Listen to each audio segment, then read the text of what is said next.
जय माँ काली, जय गुरु महाराज, जय गुरु गोरखनाथ। रहस्यमयी प्राचीन आदिवासी ग्रामीण गुप्त काली विद्या में तंत्र प्रेमियों का स्वागत करता हूँ। आज हम आप सभी लोगों के बीच में एक ऐसी अमल लेकर आया हूँ जो बहुत ही प्राचीन, बहुत ही गुप्त और बहुत ही दुर्लभ विद्या है, जो गिने चुने लोगों के पास में यह अमल है। यह अमल आज हम आप सभी लोगों के बीच में जन कल्याण हेतु इस अमल को प्रस्तुत कर रहा हूँ। इस अमल में आपको खास बात याद रखनी है कि आपको इसमें किसी ऐसे व्यक्ति की ब्लड रुई अपने पास रुई रखें और ऐसी जगह तलाशें जैसे कहीं अगर एक्सीडेंट हो जाता है या आपने किसी के माध्यम से पोस्टमार्टम या कहीं पर आपने संपर्क बना रखा है, तो वहां जाकर आप उस व्यक्ति के मृत शरीर से ब्लड को कुछ रुई में भिगो लेना है। भिगो कर, या कहीं एक्सीडेंट हो जाता है वहाँ भिगो लें। जैसे उस आदमी की मृत्यु होती है उसके तुरंत बाद आप साधना को, इस अमल को स्टार्ट कर सकते हैं। तुरंत आपको स्टार्ट करनी है। सबसे पहले आपको करना क्या है, सबसे पहले आपको आसन लेना है कंबल का जो काला होगा। वस्त्र आप काला धारण करें या निर्वस्त्र रहें। उसके बाद एक घेरा लगाना है। घेरा के बाहर एक दीपक प्रज्वलित करना है जो सरसों का तेल का होना चाहिए, और जो ब्लड रुई में लगा है उसको प्रज्वलित करने के बाद में मंत्र को, इस आयत को, जो मतलब इसको मैं डिप्रेशन में डाल दूंगा, अमल को करना है। उस अमल को करते वक्त आपको मंत्र पढ़ते रहना है। मंत्र जैसे जैसे वह पढ़ते जाएंगे कुछ ही देर बाद वह रूह आपके पास प्रकट हो जाएगी। जो प्रकट होने के बाद उसको जो भी आपकी मनोअभिलाषा हो उसको तुरंत बता दें। जैसे मुझे बोल देना है मेरे को नोटों की बारिश करानी है, नोटों का पैसा चाहिए, जैसे आपकी अभिलाषा हो। खास तौर पर यह पैसे के लिए ही साधना की जाती है, यह अमल किया जाता है।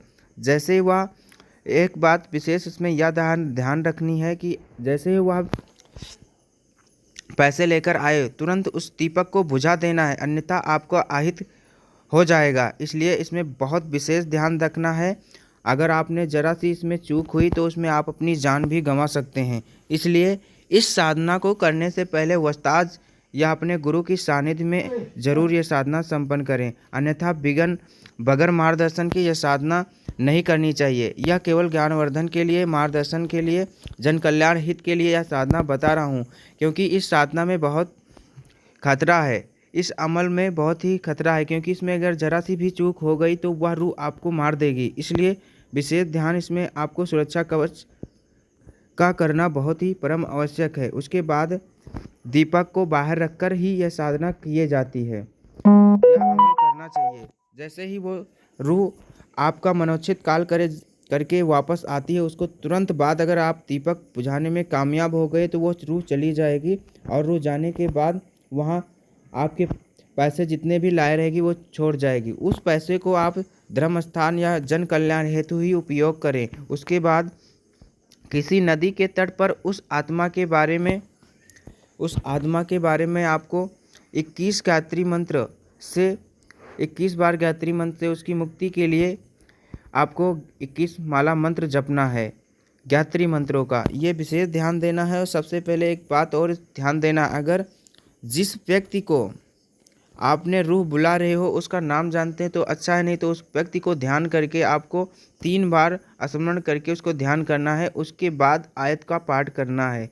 यह मात्र एक ही दिन की साधना है जो आपको बिल्कुल प्रत्यक्ष आपके सामने प्रकट हो जाएगी। उसके बाद आपका मन अनुकूल कार्य करके चली जाएगी, अगर आप अमल को सावधानी पूर्वक संपन्न कर लेते हैं तो। इसमें खास बात यह ध्यान रखना है, क्योंकि वो जो पैसा लेकर आएगा या जब आएगा तो आपको भयानक रूप में दर्शन देगा। इसलिए इसमें सावधानी बरतनी है, डरना बिल्कुल नहीं है। और जैसे ही हुआ आप उसको आदेश दिया, उसके बाद जैसे ही वो पैसा लेकर आता है उसको तत्काल तुरंत ही दीपक को बुझा देना है हाथों मारकर। अगर आप इसमें नाकाम रहे तो आप की जान भी गंवा सकते हैं। इसलिए इस साधना को बहुत सावधानी पूर्वक और अपने गुरु के मार्गदर्शन से ही करें। इसलिए इसको मैं केवल जानकारी, मार्गदर्शन, ज्ञानवर्धक के लिए दे रहा हूँ। जो भी साधना अगर इसको करना के इच्छुक हैं तो अपने गुरु के मार्गदर्शन से ही संपन्न करें। मंत्र एवं आयत हम डिस्क्रिप्शन में डाल देंगे। आज के लिए बस इतना ही। जय माँ काली, जय गुरु महाराज, जय गुरु गोरखनाथ।